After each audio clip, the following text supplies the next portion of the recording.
Good morning. There seems to be interest in how I create the watercolors themselves. So, first impressions, my watercolor palette, which is always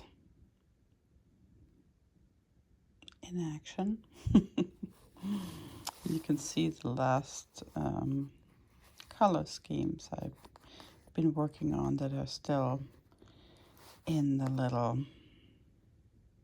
mixing portion of the palette. And I like that with watercolor,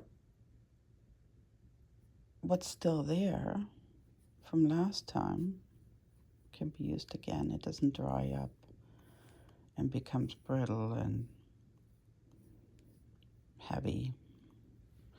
And so let's just do that. I like two brushes particularly to get started. It's kind of this lush pointed one.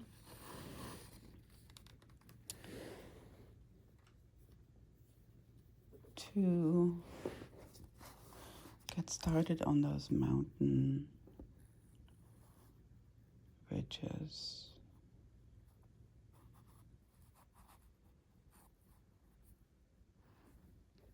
And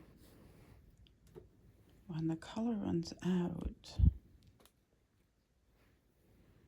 it creates its own interesting effects that often I just leave.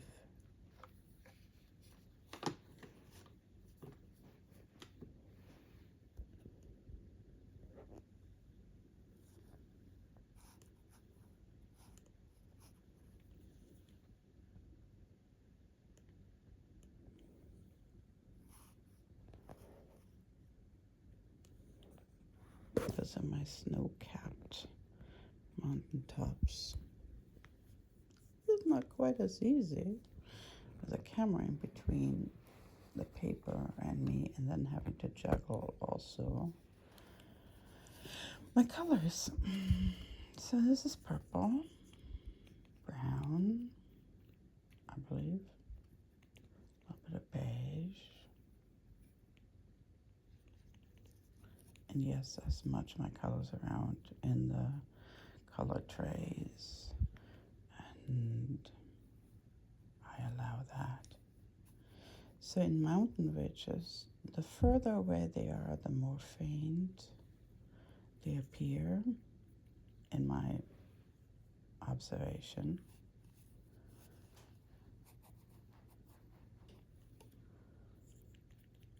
To my eye at least. So I work, in this case, from the back to the front.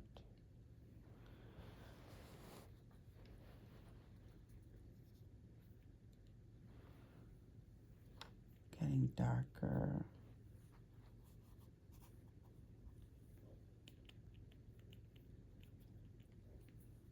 Adding a bit of black.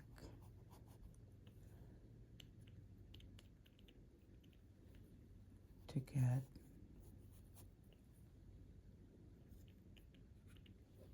deeper.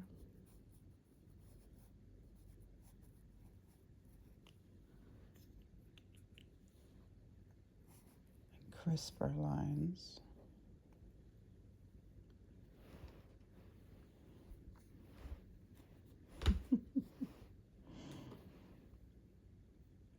And then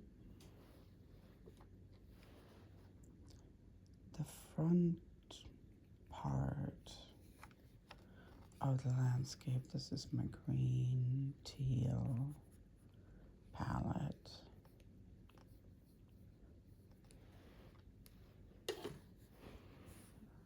The greens of the valleys.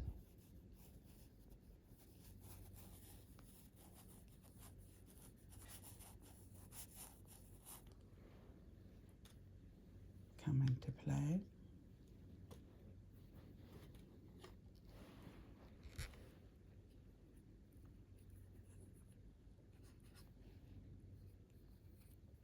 Still with a tinge of the purple, especially in winter.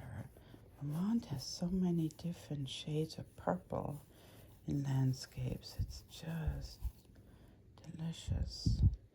And then toward the front, a bit brighter, kind of the hint of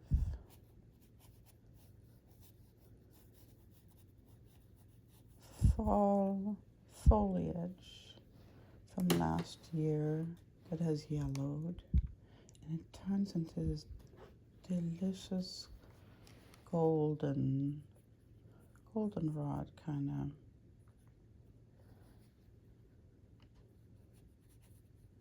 A little bit of brown.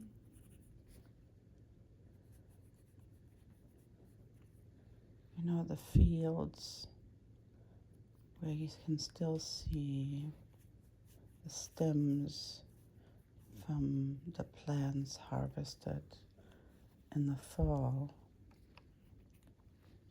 sticking out of the ground.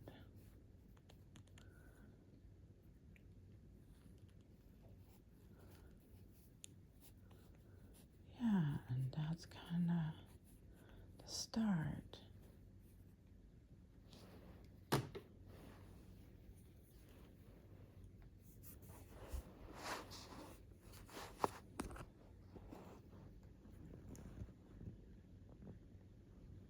And we'll let that dry. Let's see what mountain ridges.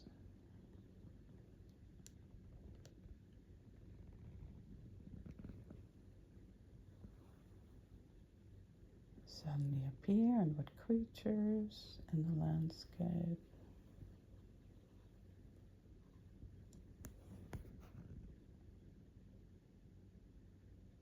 See those lines forming and then the colors fading away into the white of the paper. That's the magic.